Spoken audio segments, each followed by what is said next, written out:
Anti Pakistan ممالک کا جو گٹھ جوڑ ہے، جس میں بھارت ہے، عرب ممالک ہیں، اسرائیل ہے، امریکہ ہے، ان تمام ممالک کو مزید مضبوط کرنا، پاکستان کو پریشرائز کرنا اور ان تمام ممالک کے ساتھ مل کر ایک بڑی کوشش کرنا کہ نواز شریف کو واپس اقتدار میں لایا جائے۔ سعودی عرب کے شاہی خاندان کی جو نواز شریف پر مہربانیاں ہیں وہ کسی سے ڈھکی چھپی نہیں ہیں، لیکن ان کے تعلقات میں خرابی کب سے پیدا ہوئی؟ سب سے پہلے تو تب جب یمن جنگ میں سعودی عرب نے پاکستان کو شرکت کے لیے کہا اور نواز شریف نے فوراً ہی حامی بھر لی اور بتایا کہ ہماری فوجیں حاضر ہیں آپ کی خدمت کے لیے۔ بغیر کسی سے مشورہ کیے پاکستان میں انہوں نے سعودی عرب کو ہاں کر دی۔ جب جنرل راحیل شریف کو پاکستان کی اسٹیبلشمنٹ کو اس بات کا پتہ چلا تو انہوں نے ایک پریزنٹیشن دی کہ یہ جنگ ہمارے لیے کس قدر نقصان دہ ثابت ہو سکتی ہے۔ افغان جنگ میں جس طرح سے پاکستان پھنسا، جس طرح سے پاکستان کی معیشت تباہ برباد ہو گئی، یمن جنگ اس سے زیادہ پاکستان کو تباہ کر دے گی اور پاکستان اس مشکل سے نکل نہیں سکے گا۔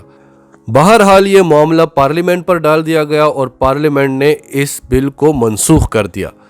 پھر جب سعودی عرب اور قطر کے تعلقات خراب ہوئے، سعودی عرب نے قطر پر پابندیاں لگائی، تو اس دوران بھی نواز شریف نے قطر کی سپورٹ کا اعلان کیا اور قطر کے ساتھ پاکستان کے نہیں، جو نواز شریف کے ذاتی خاندانی تعلقات تھے، آپ کو یاد ہوگا قطری خط، اس کے بعد سعودی عرب نے نواز شریف پر ریڈ کراس لگا دیا اور ان کے تعلقات وہاں سے بالکل ختم ہو گئے۔ اب اس کے بعد سعودی عرب اور پاکستان کے جو حالیہ تعلقات جس کشیدگی پر آ چکے ہیں، سعودی عرب سارے پتے کھیل چکا ہے، پاکستان کہیں سے بھی نہیں جھک رہا۔ سب سے بڑا پتہ سعودی عرب کے پاس یہ تھا کہ وہ پاکستان سے اپنا قرض واپس مانگے، وہ بھی پاکستان واپس کر چکا ہے، تو اب سعودی عرب کے پاس کوئی آپشن نہیں بچا اور یہ اس کے پاس لاسٹ آپشن تھا۔ سعودی عرب کے فرمانروا شاہ سلمان نے محمد نواز شریف کو باقاعدہ طور پر پرماننٹ رہائش کے لیے انوائٹ کر دیا ہے سعودی عرب، اور ان سے کہا ہے کہ آپ کا پاسپورٹ ایکسپائر ہو رہا ہے، آپ کو پریشان ہونے کی بالکل ضرورت نہیں ہے، آپ سعودی عرب تشریف لے آئیں۔ اس حوالے سے جتنی بھی قانونی پیش رفت ہوگی وہ سعودی عرب دیکھ لے گا۔ نواز شریف اب عمرے کے بہانے سعودی عرب جا رہے ہیں اور وہ جا کر وہاں پر شاہ سلمان سے بھی ملاقات کریں گے، محمد بن سلمان سے بھی ملاقات کریں گے اور ان کے درمیان تمام معاملات طے پائیں گے۔ اور میاں محمد نواز شریف کا ایک وفد آلریڈی سعودی عرب پہنچ چکا ہے اور وہاں پر جو حسین نواز کی رہائش گاہ ہے اس میں تیاریاں ہو رہی ہیں نواز شریف کے سعودی عرب میں قیام کی۔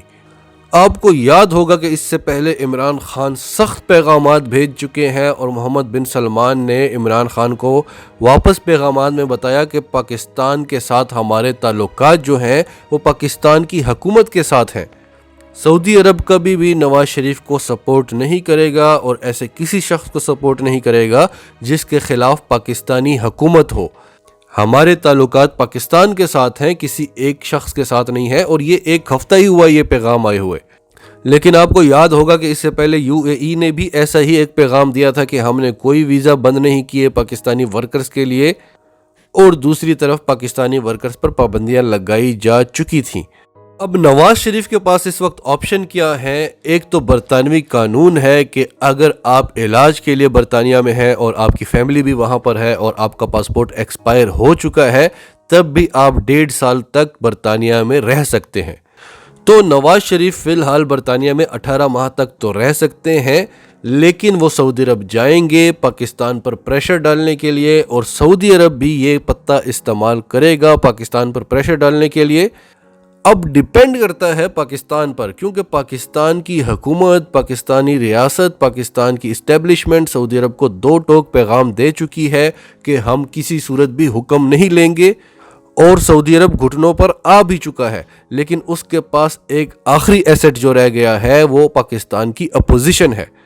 وہ ایک بار ٹرائی ضرور کرے گا کہ کیا اس طرح سے وہ پاکستان کو گھٹنوں پر لا سکتا ہے۔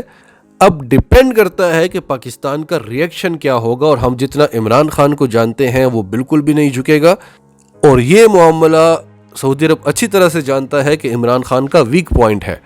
لیکن پاکستان کو اتنا سمجھنا ہوگا کہ سعودی عرب پاکستان کی فارن پالیسی پر ڈیپینڈ کرتا ہے، بھلے وہ چاہے یا نہ چاہے۔ اور اب آخری خبر جو ہم آپ کو بتا رہے ہیں اسی سے لنکڈ ہے، اسی حوالے سے ہے۔